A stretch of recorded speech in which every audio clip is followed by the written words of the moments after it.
Have you ever truly questioned who you are? Not just your name, your job, or where you live, but the you beneath all of it. The raw, untouched consciousness that existed before the world told you who to be. This is the story of how society programs your mind from birth, and how most of us never even realize it. You were born as a blank slate. No beliefs, no judgments, no preferences, just presence, awareness. But from the very first cry, the programming began. Your name was given to you. Your language was chosen for you. The culture, the values, even the religion, preloaded into your environment like software onto a new machine. You didn't choose any of it. You were taught to accept it. And because you were helpless, your survival depended on absorbing everything. You learned to walk, to speak, to behave, all according to the unwritten rules of the society you were born into. And thus, your identity began to form, shaped not by you but by the world around you. As a child, you were a sponge, but not everything you soaked up was pure. When you were praised for being good, what did that mean? Quiet, obedient, agreeable? And when you were punished for being bad, was it because you did something wrong? Or because you disrupted the system? Think about it. You were trained to fit in, to color inside the lines, to sit still, to raise your hand, to ask permission, even to go to the bathroom. By the time you turned 10, you already knew. Being yourself could come with consequences. So you learned to wear masks. You became who others wanted you to be. School was never just about learning. It was about conformity. You were taught what to think, not how to think. You memorized facts. You regurgitated answers. You were rewarded for obedience, not originality. Ask too many questions, and you were disruptive. Think differently, and you were difficult. Fail to fit the mold, and you were labeled, tested, corrected. The education system is a factory, producing standardized minds for a standardized world. It doesn't want philosophers. It wants workers.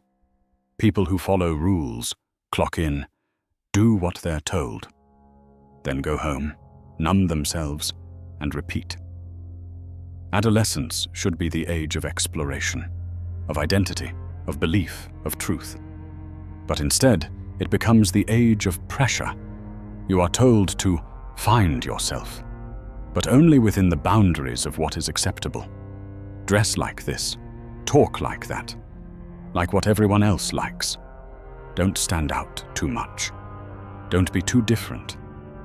Don't question too loudly. If you stray too far from the script, you risk rejection, social exile, bullying, loneliness. And so even when you feel the urge to rebel, most of us fall in line, because fitting in feels safer than standing alone.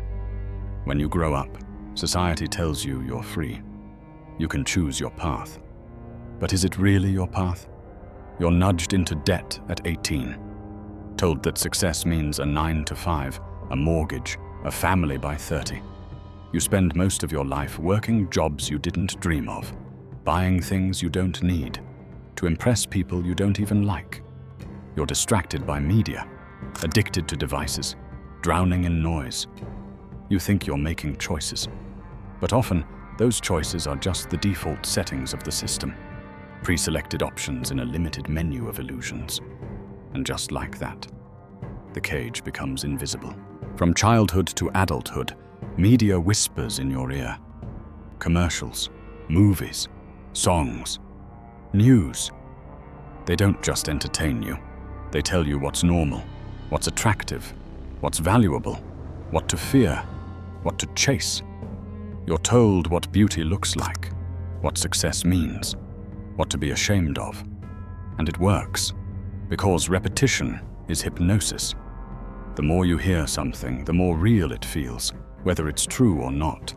And over time, your thoughts no longer feel like your thoughts. They're echoes of someone else's agenda, But here's the truth. You are not your programming. You are the awareness beneath it. The real you is not your job, your status, your opinions, or your past. The real you is the observer, the silent witness, the one who can see the programming and choose to transcend it. But that takes courage. It means questioning everything, even the things you were taught to never question. It means unlearning more than you learn. It means waking up in a world that profits from your sleep. So, what now? You begin by noticing, by becoming aware. Where did that belief come from? Why do I react this way? Whose voice is that in my head? And then, you pause. In that pause, something shifts. The program starts to lose its grip, and the real you begins to emerge. You don't have to escape society. You don't have to live in a cave or cut off from the world. But you must remember, you were not born to fit into a system. You were born to awaken within it. The world will keep trying to shape you. But once you see the program, you regain your power to reprogram yourself. That is true freedom.